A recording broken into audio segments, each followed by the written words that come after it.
¿Cómo haces para mantener la calma como cirujana? Yo creo que teniendo la estabilidad emocional puedes tener estabilidad igual en tus manos. Sin contar el honorario médico, tal vez podría estar como en 500,000 pesos. ¿Sientes ese tic-tac de que voy contra el reloj?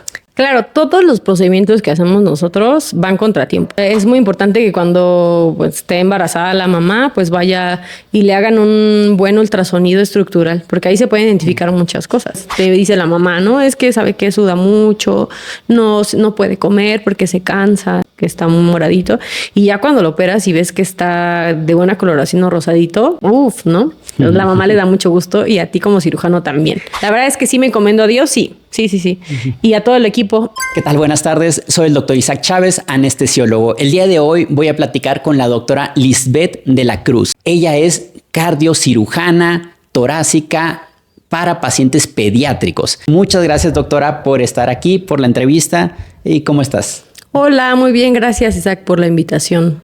Y antes que nada, cuéntame, ¿cuál es el camino para llegar a esta subespecialidad? Son muchas palabras en tu título. Yo creo que son muchos años. Cuéntanos, ¿cómo podemos llegar? Sí, bueno, mi formación, yo hice pediatría primero, porque hay dos caminos. O sea, el cirujano cardiotorácico pediatra y el cirujano de cardiopatías congénitas, ¿no? Entonces, bueno, yo hice pediatría.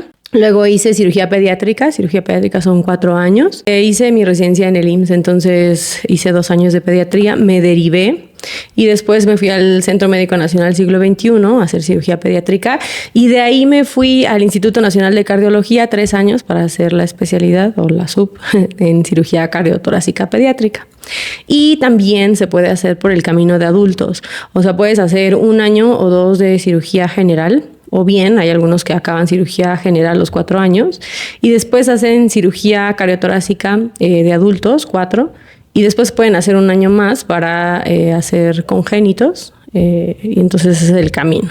En mi caso, bueno, pues yo fui por el camino de pediatría. En total, contando la universidad, la Facultad de Medicina, ¿cuántos años llevas hasta ya poder ser cirujana cardiotorácica de congénitos? Son alrededor de 15 años. 15 años. De residencia yo hice 9 años, porque hice 2 de pediatría, pero por lo general son 10, de 9 a 10 años de residencia. Lo esperado a lo mejor por lo complejo que son tus pacientes, ¿no? Como que no podríamos esperar que fueran en 2 años. No es un diplomado en cirugía estética como los que hay de patitos, ¿no? ¿Qué tipo de procedimientos son los más frecuentes que haces? Háblanos un poco qué cirugías son. Sí, como bien decimos, pues la especialidad de cirugía cardiotorácica, pues hacemos procedimientos de corazón. Los más frecuentes, las cirugías de bomba, cierre de defectos septales como CIA, CIB, tetralogía de Fallot, conexiones anómalas totales de venas pulmonares o conexión anómala parcial de venas pulmonares, algunas otras cirugías sin bomba, fístulas sistémico-pulmonares, cierre de conducto arterioso, cirugías ya más grandes, ¿no? Como una cirugía de Yatene para transposición de grandes arterias.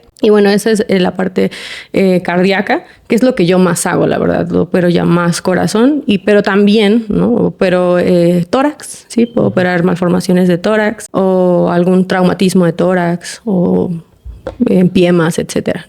¿Cuál es la cirugía más larga a la que has entrado? Hay veces que los pacientes son reoperados, entonces eso complica un poco más las cosas o porque tienes que canular femoral, entonces se prolonga un poquito más la bomba y cuando estás haciendo el abordaje pues hay muchas adherencias. Como hay adherencias también abdominales, también hay adherencias mediastinales. Entonces eso prolonga a veces un poquito hasta 4 horas, nos ha tocado en estar ahí despegando y ya inicias la cirugía y pues bueno, sí me han tocado cirugías prolongadas, a veces hasta 10 o 15 horas. Sí es que a veces toca montarlo en ECMO después de que el paciente pues bueno falla y pues te quedas ahí un poquito más en sala. No te podré decir exactamente cuál es la más larga porque pues he tenido bastantes. Pero prácticamente son estos pacientes los reoperados. Coméntanos un poco para la población en general, ¿en qué consiste a grandes rasgos una bomba del tipo que utilizas? Sí, la bomba o el sistema de circulación extracorpórea, bueno, pues nosotros para que podamos operar a corazón abierto, ¿no? Intracardíaco, corregir defectos, pues bueno, si tenemos que canular, pues se hace una esternotomía, una línea media, abrimos por planos y pues bueno, ya una vez que exponemos el corazón con el separador, tenemos que canular las estructuras, aorta. Por lo general nosotros los de congénitos canulamos ambas cavas, cava superior y cava inferior. La bomba de circulación extracorpórea, la función que hace es como un corazón pulmón para que toda la sangre esté circulándose ahí para que uno como cirujano pueda abrir el corazón, meterse, ¿no? Y el corazón esté vacío y puedas trabajar. Y aparte, ¿no está latiendo el corazón para que tú puedas trabajar mejor en esos casos? Exacto, hacemos un paro con medicamento y aparte con la temperatura, y bueno, ahí sí hay un paro electromecánico. Cuéntanos cómo es un día típico para ti. Entre semana yo trabajo en instituto, entonces me levanto alrededor de las 5:30, me preparo mi café, pues bueno, ya me baño, etcétera, y ya me voy a trabajar. Y bueno, cuando toca cirugía, llego, voy a conocer al paciente. Bueno, prácticamente todos los pacientes los conozco desde antes, ¿no? Pero voy a ver que el paciente esté bien, no haya pasado la noche tranquilo, que los exámenes preoperatorios estén normales. A mí me gusta hacer la nota preoperatoria el mismo día, ¿no? Porque son las condiciones en ese momento en las que se va a pasar el paciente. Y yo siempre hablo con los papás antes de la cirugía, pero ese mismo día vuelvo a hablar con los dos. Entonces se habla de las posibles complicaciones que pueden haber en la cirugía, los beneficios, se les vuelve a recordar cómo va a ser el abordaje y la posible evolución de la cirugía. Y pues bueno, me desayuno siempre antes de entrar a quirófano, desayuno y me tomo a lo mejor otro café. Entro bien hidratada y tranquila, trato de entrar tranquila. Pues ya operamos. Salimos de la cirugía, pues damos informes al familiar.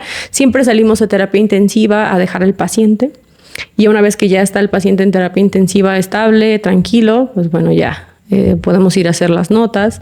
Y pues bueno, me quedo siempre un rato más, unas horas más, un par de horas más, viendo que el paciente no sangre y que todo esté pues tranquilo. Si a lo mejor hay un riesgo de sangrado o reoperación ese mismo día, pues no me voy, me quedo ahí un rato más. Ya cuando ya todo está estable, ya me voy a mi casa, pues me voy a comer, ¿no? Puedo hacer ejercicio, me voy a correr o al gym. Y ya llego a mi casa a jugar con mi conejito, con mi mascotita. Y pues nada, a lo mejor leo algo o veo alguna serie, ¿no? Respecto a los avances tecnológicos en los últimos años, ¿cuáles han sido los que han tenido más impacto en tu especialidad? Pues bueno, las asistencias circulatorias, el ECMO, las asistencias ventriculares, el HeartMate, el Berlin Heart, todo esto, pues bueno, ayuda mucho, ¿no? A la sobrevida del paciente. Y también, en cuanto a la misma cirugía, también el abordaje por mínima invasión, incluso ya se hace cirugía cardíaca por robótica. Entonces, todo esto ya está avanzando mucho. ¿Y esta tecnología ya la tenemos en México también? Sí. En algunos centros, de hecho, ya en adultos se opera mucho por mínima invasión. Nosotros hemos operado por mínima invasión por toracotomía, ya en cierre de defectos septales. ¿Cuáles son las mayores dificultades que tienes siendo cirujana cardiotorácica pediátrica o de congénitos en México? Dificultades, pues yo creo que el dinero, el presupuesto. Hay muchos pacientes con enfermedades congénitas del corazón, tanto niños como adultos. Y el problema es que no en todos lados se pueden atender estos pacientes y no en todos los hospitales existe la infraestructura para poder operar a estos niños y no hay tantos cirujanos cardiovasculares que los puedan operar. Todo está muy centralizado, a lo mejor en las grandes ciudades, ¿no? En la Ciudad de México, Guadalajara, en el norte, ¿no? Monterrey, etcétera. Pero sí hay estados que están bastante descubiertos. Y yo creo que ese es el principal problema. Hay niños que están en espera varios años para que se puedan corregir. La lista de espera, más o menos, yo tengo en mi hospital unos 45, no tengo tantos, 45 pacientes en lista de espera, pero en el Instituto Nacional de Cardiología, en el Instituto Nacional de Pediatría, pues a lo mejor unos 200 más, ¿no? Yo creo. Y hay niños que a veces no alcanzan a corregirse. Ese es el problema, ¿no? El dinero a lo mejor que falta a los hospitales.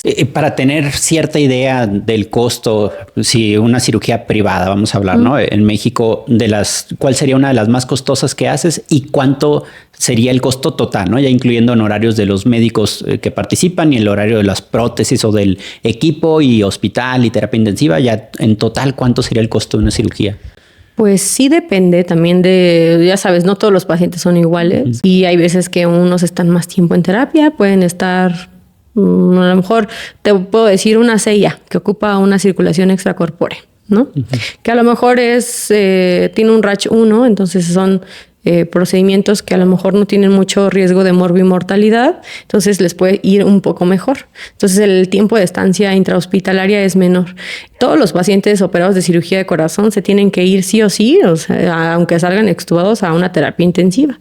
Y privado, pues obviamente depende, ¿no?, de cuál hospital, pero es costosa la terapia intensiva. Tú lo sabes perfectamente.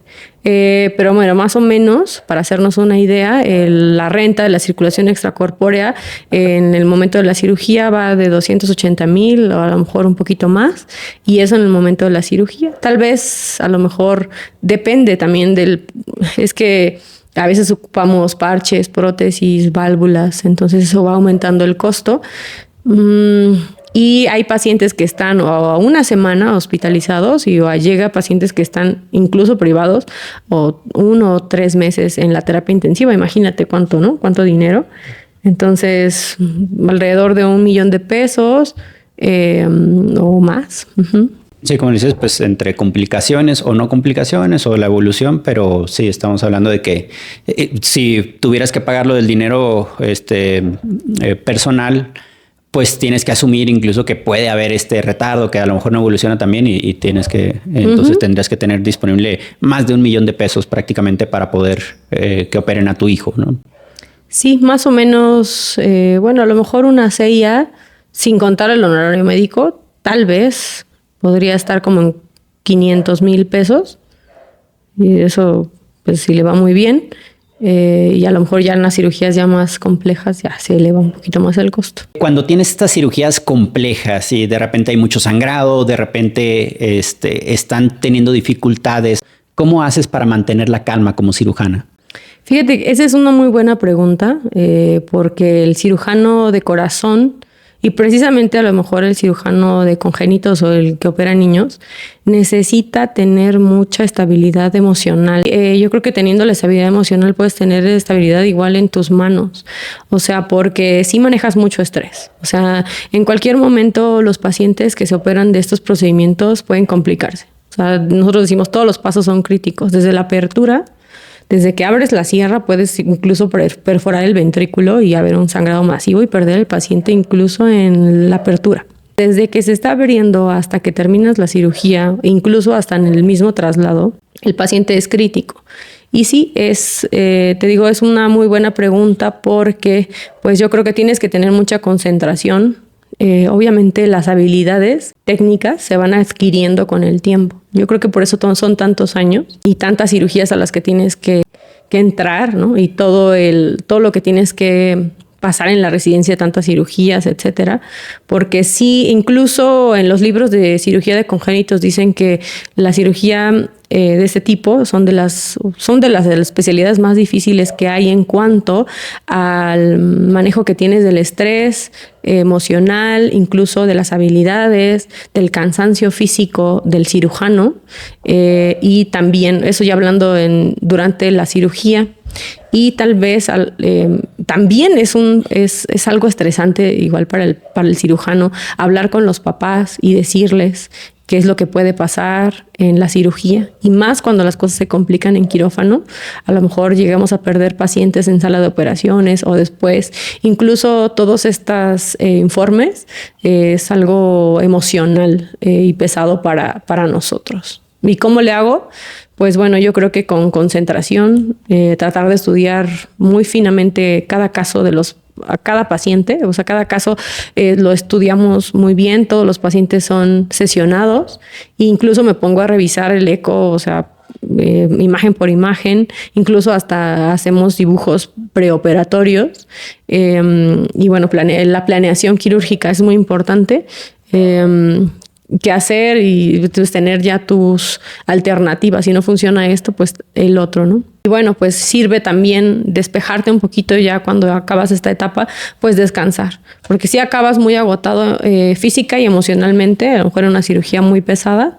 Y también sirve hacer otro tipo de actividades extrahospitalarias. El deporte, ¿no? A lo mejor correr o la meditación a mí me sirve. El estrés que sientes en la cirugía, porque por ejemplo yo entro con muchos cirujanos, pero no de cardio, que a veces cuando tienen alguna complicación o algún sangrado, por ejemplo, pueden hacer una pausa, hacen compresión, a veces literalmente se toman un respiro, entran en paz y siguen con la cirugía. Tú tienes en muchas cirugías el problema de la bomba, que la bomba de circulación extracorpórea, entre más tiempo dure, es peor pronóstico para el paciente. ¿Sientes ese tic-tac de que voy contra reloj? Claro, todos los procedimientos que hacemos nosotros van contra tiempo, todos. O sea, y más, o sea, cuando tienes la circulación extracorpórea, o sea, no puedes detenerte y ¿qué le voy a hacer? No puedo hacer eso, no. Porque así como dices, obviamente todo tiempo muerto en sala, tiempo perdido, incluso hasta explicarle, ¿sabes qué? O este conector no va, hay otro, es tiempo perdido y repercute, ¿no? En la evolución del paciente. Incluso cuando clampeamos, a lo mejor en una coartación, clampeas para hacer la anastomosis, entonces procedimientos sin SEC o sin circulación extracorpórea, pues todo eso repercute porque no puedes tener clampeado a lo mejor la rama tanto tiempo o la aorta. Entonces sí, todos los procedimientos que hacemos, todos van contra tiempo. Es el estrés que lleva el cirujano cardiovascular. Por eso es que nosotros a lo mejor desarrollamos esa habilidad de operar rápido. O sea, porque yo sí puedo decir que sí opero rápido porque todo debe ser contratiempo. Si puedes hacer algunos consejos a población general, ¿qué pueden hacer para identificar si posiblemente tiene alguna malformación congénita en su corazón? A veces es demasiado evidente y ni siquiera salen del hospital porque se dan cuenta en las primeras horas de vida, pero de repente sí hay otros trastornos, algunas malformaciones que se detectan más avanzada en la edad, en los primeros años, digamos. ¿Cuáles serían los principales consejos para los padres? Bueno, aquí podemos dividir a los niños en dos, o sea, prenatal. Es muy importante que cuando esté embarazada la mamá, pues vaya y le hagan un buen ultrasonido estructural, porque ahí se pueden identificar muchas cosas. Y hay, de hecho, ya cardiólogos que hacen fetal y ahí pueden detectar malformaciones. Hemos tenido, incluso hay una amiga que es intensivista, pediatra, me estaba platicando, ella tuvo un hijo con una TGA, una transposición de grandes arterias, y le hicieron todos los exámenes y nunca salió que ella tenía, bueno, que su bebé tenía transposición de grandes arterias. Entonces es muy importante ir con un especialista. Es difícil, la verdad sí es difícil, es complejo detectarlas, pero no es imposible. Y eso obviamente le cambia el pronóstico porque ya sabes, tienes este paciente con ventrículo único, V hipoplásico o una TGA, ya sabes cómo vas a actuar. Obviamente eso cambia el pronóstico y puedes intervenir oportunamente. Bueno, ya cuando el paciente ya es más grande, pues a lo mejor un escolar, bueno, pues ahí es importante igual llevarlos con el pediatra y si el pediatra detecta algún soplo, etcétera, pues derivarlo oportunamente con el cardiólogo pediatra y el cardiólogo pediatra, pues bueno, ya el ecocardiografista y etcétera, ya llegan a mí. O sea, es para que un paciente llegue conmigo, o sea, es porque ya pasó muchos filtros. Sí. Eso a lo mejor lo podemos decir en la vida privada, pero imagínate, o sea, un niño que no tiene seguro de gastos médicos, o no tiene el acceso fácil. O sea, obviamente tiene que pasar por muchos filtros. Y nosotros cuando nos enfermamos, ¿qué tenemos que hacer? Ir a sacar tu incapacidad y formarte. Ahora imagínate, obviamente hay mucho tiempo perdido en esta logística del sistema de salud, ¿no?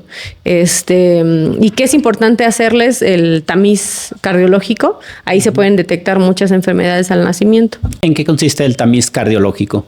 Bueno, pues ahí medes la saturación de las 4 extremidades y ves si desatura alguna de ellas. Y pues también detectas la saturación, la cianosis. La enfermedad más frecuente en recién nacido es la transposición de grandes arterias. Principalmente es para detectar cardiopatías cianóticas, o sea, de flujo pulmonar disminuido. ¿Qué recomendación le darías actualmente a los que están estudiando medicina? lo que a ti te hubiera gustado saber cuando eras estudiante de medicina, cuando tenías 18, 19, 20 años, ya sea para a dónde encaminarte, ya sea para cómo ser mejor médico general para empezar, o cómo tratar mejor a tus pacientes eventualmente, o cómo estudiar más eficiente. Para un estudiante de medicina, ¿qué recomendación en general darías?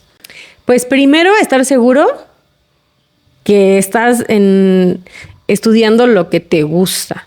Porque hay muchas personas que incluso llegan a hacer, acaban medicina y resulta que no les gusta. Entonces eso, primero, elijan la carrera que les gusta. Y si esta es medicina, no es cualquiera. O sea, son muchos años y más si quieren una especialidad. Primero, si les gusta, si disfrutan leer lo que están estudiando, es porque te gusta. Si lo sufres, es porque no. Entonces eso es principal eso. Y bueno, pues 2, estudiar. Si te gusta, pues bueno, ponte a leer, estudiar desde estudiante. No querer estudiar ya al final para un examen o para el examen nacional de residencias, porque si no te vas a hacer bolas. Y aprovechar las rotaciones. Aprovechar cuando vas de estudiante a rotar, ¿no? Aprovechar todo eso. A lo mejor a veces uno de estudiante no ve ese tipo de cosas o enfocándolo un poquito más en mi especialidad. Yo siempre digo que la cirugía cardíaca es una especialidad olvidada porque los estudiantes no rotan en cirugía cardíaca y hay muchos que no tienen ni conocimiento de esto. También en el internado prácticamente nadie rota por cirugía cardiovascular. A lo mejor a mí sí me tocó rotar en el internado de posguardia y no entendí absolutamente nada, pero sí me tocó entrar a cirugías. Esa recomendación y otra, pues en la clínica, ¿no? Cuando vas en el internado, a lo mejor es el momento en el que uno ya detecta para dónde va, si te gusta el lado quirúrgico o el lado no quirúrgico. También anestesia son de las especialidades en nadie rota, ¿no? O sea, ningún estudiante rota anestesia y es muy buena especialidad. Fíjate, a mí, yo si hubiera sabido, a lo mejor anestesia hubiera escogido. Cuando yo estudié la carrera, no rotaba, no está en el plan de estudios. He visto el plan de estudios de la UNAM actualmente y ya le destinan ahí un poquito. A lo mejor y pasan una semana o 2, la verdad no te sé, pero sí he visto y el programa de otras universidades que ya lo están incluyendo. Yo sé que si le pregunto a cualquier especialista, me va a decir que les gustaría que rotaran más tiempo. Si le pregunto a un pediatra, le gustaría que rotaran más tiempo en pediatría. Si platico con un ginecólogo, va a decir que no salen bien preparados en ginecología y que deberían estudiar más tiempo en ginecología. Y así con cada una de las especialidades. Pero bueno, yo como anestesiólogo sí, me gustaría que rotaran también un poco más. También ya de por sí es larga la carrera, sé que no va a durar 20 años la carrera de medicina, pero ojalá que rotaran más también por anestesiología. Y ahora, recomendaciones que le darías a los residentes de pediatría, ahora sobre todo enfocado en la detección oportuna de los pacientes con cardiopatías congénitas. Primero, o sea, obviamente ojos que no... ¿Cómo es? Mente que no saben... Que no lo piensa, no ve. Se lo lleva la corriente. O sea, primero tienes que saberlo para poder verlo, ¿no? Ajá. Entonces, obviamente, pues tienes que prepararte, tienes que estudiar. Y pues enfocarte, bueno, mejor en lo cardiológico, pues cuando rotan en cardio, tomarlo en serio. Porque incluso yo a veces a los residentes que rotan en cardio le digo, a ver, ¿qué estás viendo en el eco? Ya rotaste en cardio 2 meses y no saben. Entonces, a lo mejor como no les gusta tanto, no le toman mucho interés. Pero sí es importante, Isaac, porque ellos como médicos a lo mejor no de primer contacto, pero tal vez será de segundo contacto, ¿no? Sí. Ellos sí pueden detectar este tipo de cosas. Y como decías, todo paciente que llega a ti ya vio mínimo un pediatra, ¿no? Sí, o sea, claro. Y lo más seguro es que más de uno, yo creo, porque justo a veces llegaban y le decían, no, pues no pasa nada, lléveselo, es normal. Y a veces pues no era normal. Sí, y llegan pacientes en urgencias y, o sea, me dice la pediatra, no, es que ¿sabes qué, Liz? Le escuché un soplo y lo veo muy chiquito, entonces le pedí una placa y la placa, mira cómo se ve con cardiomegalia. Wow, ¿no? O sea, eso de verdad... Doctora, gracias, ¿no? O sea, porque ya detectó algo y ese niño que vio que desatura y que no crece, ¿no? Que a lo mejor tiene 15 días de vida, pues tiene un tronco arterioso común y es una cardiopatía compleja que hay que corregir. Entonces, eso, o sea, auscultar, finamente. Obviamente, si no le ponen el estetoscopio ahorita al paciente, pues no lo van a detectar. Es muy importante esto porque, ¿sabes qué? Ahorita ya como que se están perdiendo mucho la clínica, ¿no? Un poco, a lo mejor en los estudiantes o en los residentes. Se quieren basar así que por un puro examen de imagen, imagen como en Estados Unidos. Y olvidamos un poquito la clínica. Entonces, obviamente, a veces con tan solo ver al niño, pues sabes, ¿no? Pues puedes sospechar de muchas enfermedades. Entonces, eso, no olvidarse de la clínica, del examen clínico del paciente. De escucharlo, auscultarlo, de tocarlo. Exacto, verlo, ¿no? O sea, ver que el niño no es morenito, o sea, es cianótico. Ponerle un oxímetro y pues ya ahí ves, ¿no?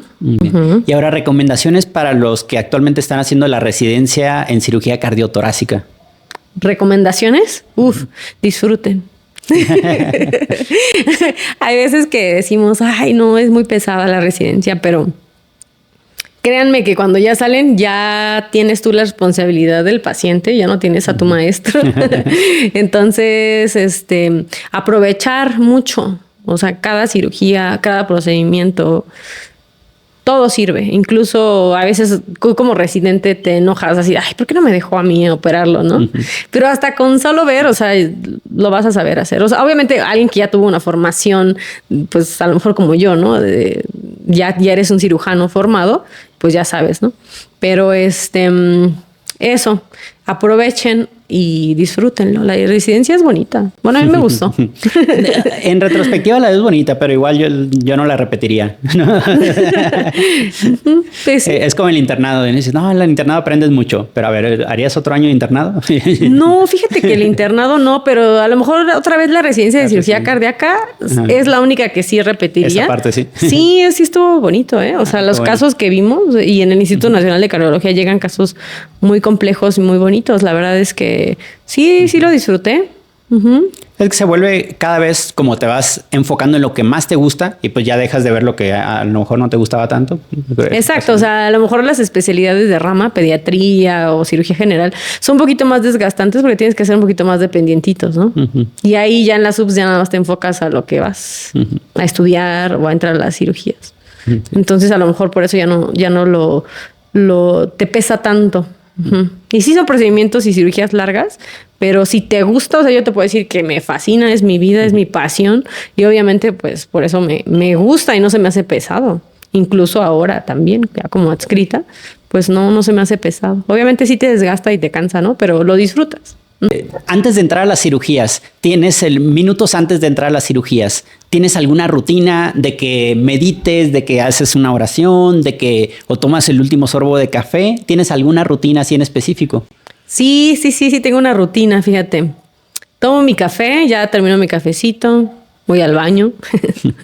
Y sí, pido por mí que Dios me dé la capacidad de poder resolver con mis manos y con mi mente siempre. Y también bendigo al equipo y casi siempre con el cirujano que voy a operar, o sea, que Dios nos bendiga, ¿no?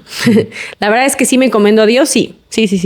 Y a todo el equipo. Como cirujana cardiotorácica, ponme un ejemplo de cómo llega mal un paciente, es decir, que le falta el aire, que se pone azul o se pone morado, y cómo es ya después de la cirugía, a lo mejor semanas, meses o años después, cómo le cambia la vida a un paciente que operas. Sí, hay veces que los pacientes llegan con disminución de la clase funcional, no pueden hacer varias actividades, incluso se cansan cuando suben escaleras, al comer, ellos te lo dicen, ¿no? Eso a lo mejor ya en pacientes ya más grandes, ¿no? Y en niños, pues te dice la mamá, ¿no? Es que sabe que suda mucho, no puede comer porque se cansa y pues obviamente, a lo mejor en las cianóticas, ¿no? Que está muy moradito y ya cuando lo operas y ves que está de buena coloración o rosadito, ¿no? La mamá le da mucho gusto y a ti como cirujano también. Y en las no cianóticas igual, o sea, les cambia la clase funcional y van mejorando. Incluso ves cómo van mejorándose los niños en terapia intensiva. Fíjate que los niños entre más chiquitos, bueno, el neonato a lo mejor no, porque pues él es un libro aparte y un punto aparte, pero a lo mejor en lactantitos no, como no tienen conciencia a lo mejor de la cirugía que se les acaba de hacer. O sea, he tenido pacientes que se operaron y al día siguiente ya los están extubados y están parados y así como si nada. Y oye, espérate, ¿no? O sea, y dices, wow, eso quiere decir que el niño va bien y va bien la cirugía. Entonces eso da gusto. Ver al niño que lo viste anteriormente mal y después ver cómo se va componiendo y cómo va mejorando y cómo les da satisfacción igual a los papás y a todo el equipo, pues bueno, eso es algo muy bonito para mí y para todo el equipo, ¿no?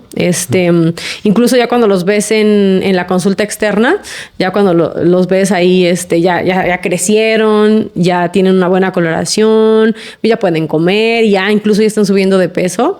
Pues eso da mucha gratitud. Estoy seguro que trabajas con cardioanestesiólogos que son altamente eficientes, que son altamente capacitados. Dile unas palabras bonitas. Pues fíjate que los anestesiólogos, o sea, es el team más importante, ¿no? O sea, el anestesio. Yo creo que sin ellos no podríamos trabajar. O sea, pues es que la verdad, sin ellos no podemos. Sin ustedes no podemos trabajar. Nos apoyan muchísimo. Incluso siempre tengo muy buena relación con los anestesiólogos que trabajo. Tenemos mucha comunicación en el quirófano. De hecho, antes de la cirugía planeamos qué vamos a hacer, ¿no? Cómo le puede ir. Incluso dan puntos de vista. ¿Sabes qué, Liz? ¿Por qué no le colocas un catéter pulmonar? ¿Por qué no haces esto y el otro, no? O a veces yo quiero ponerle catéter y no, ¿sabes qué? Mejor no. Y entonces, o sea, eso, trabajar en equipo, tener muy buena comunicación. Por lo general, con los anestesiólogos que trabajo, hacemos muy buen match. Y pues eso hace que el paciente le vaya bien y que en la cirugía le vaya bien, ¿no? Eso es muy importante, un dato muy importante. Sería toda la entrevista. Gracias por tu tiempo, doctora Lisbeth de la Cruz. ¿Dónde te podemos encontrar para consulta? Tengo consultorio en el HMG Coyoacán. Ahí está mi consultorio y pues podemos operarlos en donde gusten. Uh-huh. Eso privado y institución, pues yo trabajo en el HR. Uh-huh. Y ahí pues operamos a los pacientes que no tienen seguro social, no tienen IMSS, no tienen ISSSTE. Uh-huh. Y pues ahí les podemos ofrecer todo ese tipo de cirugías. Si no tienen pues cómo pagarla, la verdad es que no les cobran absolutamente nada.